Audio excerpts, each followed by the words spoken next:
لیکن وہ اپنے دلوں میں جان کے دیکھ لیں تو ان مردوں کو اگر وہ خود سے پوچھیں تو ان کو پتہ لگ جائے گا کہ جو عورتیں ان کے ساتھ دوستی کرتی ہیں، ان کے ساتھ قربت کرتی ہیں، ان کے بارے میں ان کے دل میں کیا خیالات ہوتے ہیں، جن کو وہ ہر وقت یہ جو ہے وہ احساس دلاتے ہیں اور یہ یادداشت دلاتے ہیں کہ ہم آپ کو صرف ایک دوست سمجھتے ہیں، وہ مرد خود میں جان کے دیکھ لیں تو ان کو پتہ لگ جائے گا کہ ان عورتوں کے بارے میں ان کی فکر کیا ہوتی ہے۔ اس طرح عورتیں اپنے معاملات بہتر جانتی ہوں گی۔ میں چونکہ مرد ہوں اور مردوں کے جو ہے معاملات کو زیادہ بہتر سمجھتا ہوں، اس حوالے سے بات کر سکتا ہوں۔ نوجوان لڑکوں کی آج کل جس طرح کی فکر ہے، جس طرح ہمیں دیکھنے اور سننے کو ملتا ہے، وہ کسی سے چھپی ہوئی بات نہیں۔ اسی طرح لڑکیوں کے آج کل جو معاملات ہو رہے ہیں وہ بھی کوئی چھپی ہوئی بات نہیں۔ پھر اس بات کو بڑھوتری دی گئی اور دوستی سے بات آگے اس طرف بلائی گئی کہ جو لبرل مقاصد ہیں، جس کا ایک بڑا پہلو یہ ہے کہ مرد و عورت اپنی جنسی آزادی کے بھی ذمہ دار ہیں اور جنسی لحاظ سے وہ آزاد ہونے چاہیے کہ چاہے وہ جس سے چاہے تعلقات بنائیں اور جس سے چاہے دوستی بڑھائیں، جس سے چاہیں جب چاہیں تعلق کریں۔ شوہر جو ہے اس کو منع اگر بیوی کرنا چاہے تو جب چاہے منع کر دے، اور اگر شوہر اس کے منع کرنے کے باوجود چھوئے تو اس کو زیادتی کا نام دیا جائے۔ اور اسی طرح عورت اگر چاہے تو کسی اور مرد سے تعلق کر لے، اپنے شوہر کو جب چاہے چھوڑ کے چلی جائے، یا کسی کو شوہر ہی نہ بنائے، دوستیاں بناتی پھرے اور اس میں جو ہے تعلق بھی قائم کریں۔ اور اسی طرح مرد کو بھی اس کی آزادی ہونی چاہیے۔ یہ ہے وہ لبرل فکر جس کا جو لازمی نتیجہ ایک عرصہ دراز کی محنت کے بعد جب ایک پرسنٹیج ان کے معاشرے میں بڑی ہے اور ایک تعداد بن گئی ہے، اور ان کو ایسے مرد اور عورت خصوصاً ہمارے سوشل میڈیا کے پیدا ہونے کے بعد نوجوانوں میں سے مل گئے ہیں جو لبرل خیالات کے ہیں، یا اسلام سے دوری کے خیالات رکھتے ہیں، یا دہریے ہو چکے ہیں، یا دہریہ نما خیالات رکھتے ہیں، یا سیکولر لبرلزم کی حدود میں داخل ہو چکے ہیں، تو وہ ان کو اکٹھا کر کے 8 مارچ میں عورتوں کے نام پر ایک جلسہ جلوس کیا جاتا ہے۔ اب اس کے کچھ پہلوجات کو سمجھنے کی ضرورت ہے۔ یہ ایک حقیقت ہے، ہمیں اس کی جڑ کو سمجھنا چاہیے کہ 8 مارچ کو جو عورت کے حقوق کے نام سے جو مارچ ہوتا ہے، اس کی وجہ کیا ہے، یہ اس کی جڑ کیا ہے، یہ کیوں یہ اس طرح کے مارچ شروع کیے گئے، یہ لوگ کہاں سے آئے، اور ہمارے معاشرے کے اندر کون سی کمی ہے، کون سی کوتاہی ہے، کون سی خامیاں ہیں جن کو بنیاد بنا کر، جو ان کے لیے بنیاد فراہم کرتی ہیں، اور اس کو بنیاد بنا کر انہوں نے یہ لبرلزم کا پیغام عام کرنا شروع کر دیا ہے۔ تو یہ ایک حقیقت ہے، اس جڑ کو ہمیں سمجھنا چاہیے کہ ہمارے اس معاشرے کے اندر اگرچہ ہم اکثریت 97% مسلمان ہیں، لیکن ہمارے معاشرے کے اندر بہت سی غیر اسلامی روایات اور اقدار جو ہیں وہ ہمارے درمیان جو ہیں وہ پائی جاتی ہیں، سرایت کر گئی ہیں، اور ہم نے ان کو اسلامی سمجھ لیا ہے، جن میں سے ایک عورت کو دبا کر رکھنا ہے اور عورتوں کے حقوق کو سلب کرنا ہے، چاہے شوہر بیوی کے حقوق کو سلب کرے، خود کو جو ایک لفظ قرآن نے اس کے لیے استعمال کیا کہ تمہیں قوام مقرر کیا، اس کو محبت کے پیرائے میں، الفت کے پیرائے میں دیکھنے کے بجائے خود کو عورت کے اوپر حاکم کا صرف ایک پہلو دیکھے، اور اس پہلو حاکم کو خود کے اوپر اور عورت کے اوپر اور گھر کے اوپر اتنا حاوی کر دے کہ عورت کا سانس لینا دوبارہ ہو جائے، یہ ہمارے معاشرے میں یہ اقدار پائی جاتی ہیں۔ اسی طرح بیٹیوں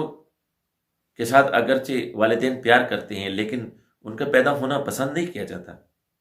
یہ ہمارے پاس یہ روایت کہاں سے آئی، جبکہ حضور صلی اللہ علیہ وسلم نے بیٹی کو رحمت قرار دیا،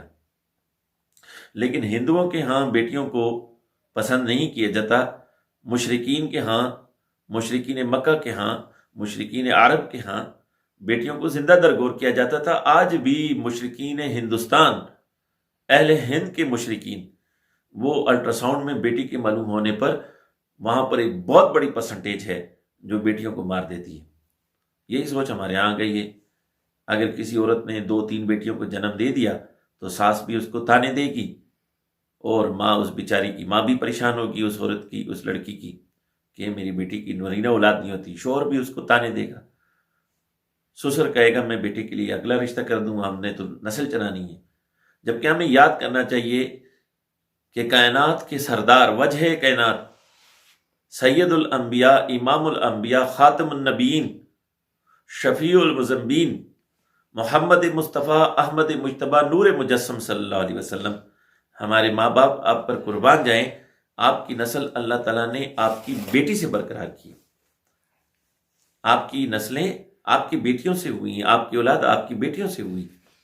بیٹیوں کے نام سے آپ کی نسل چلی ہے۔ یا کہ کریم علیہ الصلوۃ والسلام کی تخصیص ہے، شان ہے،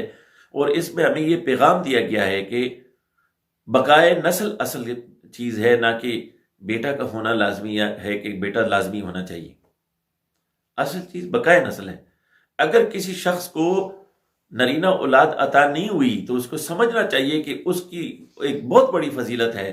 کہ اس کو رسول اللہ صلی اللہ علیہ وسلم کی سنت کا یہ حصہ بھی نصیب ہو گیا کہ جیسے آقا کریم علیہ الصلوۃ والسلام کی نرینہ اولاد جوانی تک نہ پہنچی، اسی طرح اس کی بھی نرینہ اولاد موجود نہیں۔ جیسے رسول اللہ صلی اللہ علیہ وسلم کی نرینہ اولاد سے اولاد نہ پھیلی، اس طرح آقا کریم علیہ الصلوۃ والسلام کی طرح ان کی سنت کے موافق اس کی نسل بھی اس کی بیٹی سے آگے بڑھے گی۔ بیٹی کی پیدائش کو اچھا نہیں سمجھا جاتا، جب پیدا ہو جاتی ہے پھر ہمارے معاشرے میں بیٹی کا بڑا خیال رکھا جاتا ہے، پیار کیا جاتا ہے، یہ اچھی بات ہے۔ ہر معاشرے کی اپنی خوبیاں خامیاں ہوتی ہیں، پر وہ بیٹی جب بیائی جاتی ہے پھر جہیز کے مسئلے کھڑے ہوتے ہیں، پھر جس طرح سے پسند ناپسند کے معاملے کیے جاتے ہیں، خرید و فروخت کے جیسے معاملے کیے جاتے ہیں، یہ بڑے عجیب و غریب اقدار ہماری سوسائٹی میں پیدا ہو گئے۔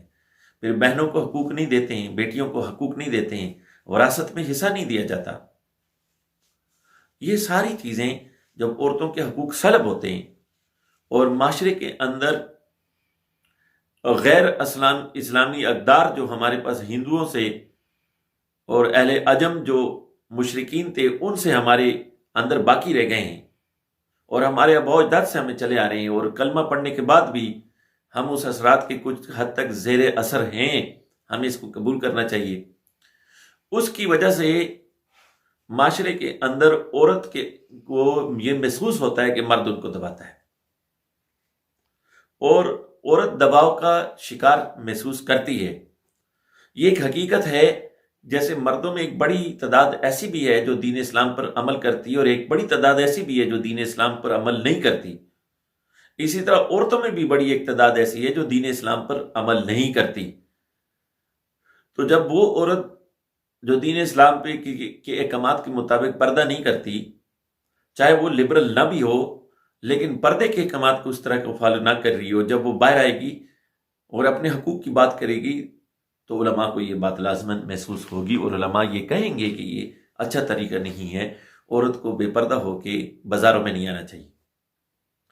علماء ایسا کہنے پہ اس لیے مجبور ہوتے ہیں کہ یہ قرآن و سنت کا احکام ہے، لیکن علماء کرام کے طبقے کو، ہمارے طبقے کو اس بات کو سمجھنا چاہیے کہ علم دین سے تعلق رکھنے والے ہمارے جیسے طلباء علماء کرام سے یہ گزارش کرتے ہیں کہ ہمیں اس بات کو سمجھنا چاہیے کہ فی زمانہ معاشرے کے اندر عورت کے حقوق جو مسلسل سلب ہوئے ہیں، اس بات پر ہمیں خصوصی توجہ دینے کی ضرورت ہے۔ ہمارے جمعے کے بیانات اور دیگر بیانات میں اس کو ایک حصہ دینے کی ضرورت ہے، تاکہ عورتوں کے حقوق کے معاملات کے بارے میں ہماری طرف سے کم از کم وضاحت ہو کہ دین اسلام اور علماء اسلام وہ ہرگز اس بات کے قائل نہیں ہیں کہ عورت کو دبا کے رکھا جائے، وراثت کے حقوق پر بات کی جائے، بیٹی کے حقوق پر بات کی جائے، اس کے رحمت ہونے پر بات کی جائے، اس پر خوشی کرنے کی بات کی جائے، اور بیوی کے حقوق کی بات کی جائے، اور بیوی پر شوہر کے حقوق کی بات کی جائے، باپ کے حقوق کی بات کی جائے، ماں کے حقوق کی بات کی جائے، تاکہ معاشرے کے اندر یہ اخلاقی ذمہ داریاں، یہ جو اچھا اخلاق ہے اور ایک دوسرے کے جو ہماری ایک دوسرے پر اخلاقی ذمہ داریاں یا قانونی ذمہ داریاں ہیں، اس کی پوری کرنے کی ہماری ایک عادت ڈیولپ ہو۔ علماء کرام کو بھی اس طرف توجہ دینے کی ضرورت ہے۔ الحمدللہ علماء کی بڑی تعداد اس کی طرف توجہ دیتی ہے، جو نہیں دے رہی ان کو بھی چاہیے کہ نماز روزہ کے ساتھ ساتھ، حج و زکوٰۃ کے ساتھ ساتھ ان مسائل کی طرف بھی توجہ دیں۔ جو عورتیں ان کی بنیاد پر، اس حقوق کے مسائل کی بنیاد پر سڑکوں پر آ کر پلے کارڈز نکالتی ہیں اور جو ہیں ایسے مبہم الفاظ کے اندر اور کبھی کبھار کلم کلا الفاظ کے اندر جو ہے فحش باتیں لکھی جاتی ہیں، کہی جاتی ہیں، پلے کارڈ شو کیے جاتے ہیں، جو اس کے اندر جسے حیا کے ماتھے پر شکن آ جائے، اس طرح کے الفاظ استعمال کی جاتی ہیں، ایسی تصاویر لگائی جاتی ہیں، مردوں اور عورتوں کا اختلاط کیا جاتا ہے۔ ہمیں یہ سمجھنا چاہیے، اور مسلمان پاکستان کو اور ہماری بہنوں کو اس بات کو، اور ان بھائیوں کو جن کے دلوں میں یہ درد ہے، میں اس درد کو محسوس کرتا ہوں، میرے وہ بھائی جن کے دلوں میں یہ درد ہے کہ معاشرے کے اندر عورت کے حقوق ادا ہونے چاہیے، یہ اچھی بات ہے، لیکن ہمیں یہ سمجھنا چاہیے کہ یہ لوگ، ان کا ایجنڈا عورتوں کے حقوق کے لیے بیداری مہم نہیں ہے، بلکہ یہ وہ ہماری جو خامی اور کمی اور کوتاہی ہے جو عورت کے حقوق سے ہے، جس کی وجہ سے عورت اپنے آپ کو پسا ہوا محسوس کرتی ہے، اس کو استعمال کرنے کی ایک کوشش ہے اپنے مذموم لبرل مقاصد کی خاطر، تاکہ معاشرے کو ایک مادر پدر آزاد معاشرہ بنایا جا سکے۔ ہمیں اس کے سامنے بند بنانے کی ضرورت ہے۔ اس کے لیے ہماری بیٹیوں کو، بہنوں کو، ماؤں کو خود سامنے آنا پڑے گا اور ان کو وضاحت سے یہ پیغام دینا پڑے گا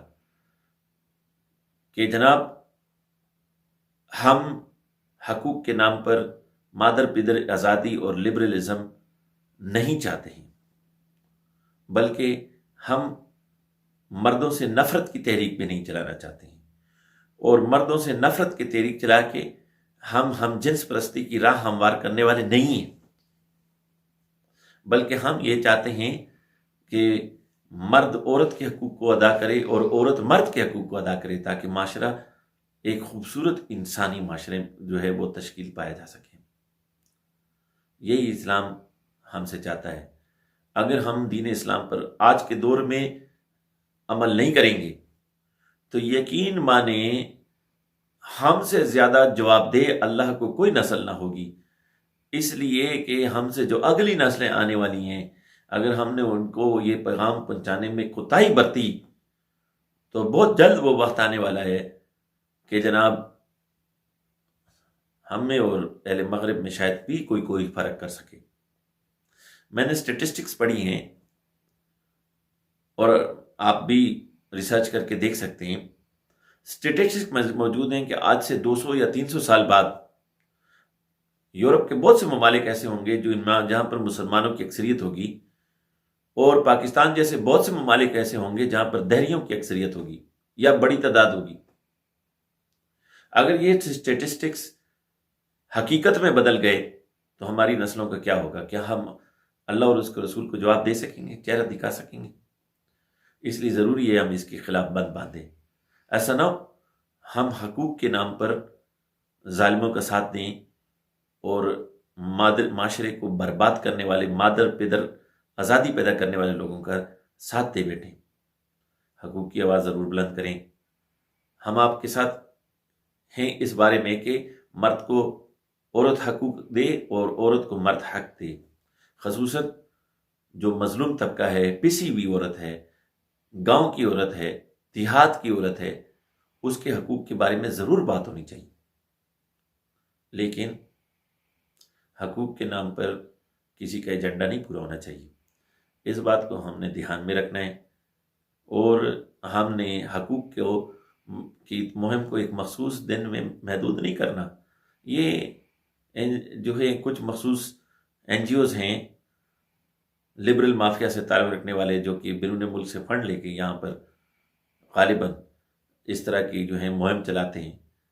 ان سے یہ پوچھنے کی ضرورت ہے کہ کیا عورتوں کے حقوق سال میں صرف ایک دن 8 مارچ تک آپ کی ساری مہم محدود ہے؟ اس کے لیے کتنی فنڈنگ آپ کو ہوتی ہے؟ عورتوں کے حقوق کی اگر آپ واقعی علم بردار ہیں تو پورا سال اور ساری زندگی ان حقوق کی احیاء کے لیے کوشش کرنی چاہیے، اور مردوں کے حقوق کی احیاء کے لیے بھی کوشش کرنی چاہیے، اور عورتوں کے حقوق کی بھی، اور ہر انسان کے حقوق کی ہیں دین اسلام میں، چاہے وہ مرد ہو یا عورت ہو یا ٹرانسجنڈر ہو، سب کے حقوق دین اسلام میں ہیں، اور وہ دین اسلام کے جو حقوق ہیں وہ سب کو مکمل اور کامل ملنے چاہیے۔ اللہ تعالیٰ ہمیں اس پیغام کو سمجھنے، اس پر عمل کرنے اور اس کو آگے بڑھانے کی توفیق دے۔ اگر ہم نے مل کر اس بغیرتی، بے حمیتی اور بغیرتی کے طوفان کو، بے حیائی کے طوفان کو روکنے کی کوشش نہ کی، اس کے مقابل بند نہ بنایا، تو ہم اپنے آئندہ نسلوں کو بچانے سے جو ہے وہ محروم رہ جائیں گے۔ اللہ تعالیٰ ہمیں اور ہماری نسلوں کو دین اسلام پر تا قیامت کر بند رہنے کی اور رسول اللہ صلی اللہ علیہ وسلم کی غلامی کی توفیق نصیب فرمائے۔ وصلی اللہ تعالیٰ علی خیر خلقہ محمد و آلہ و صحبہ اجمعین۔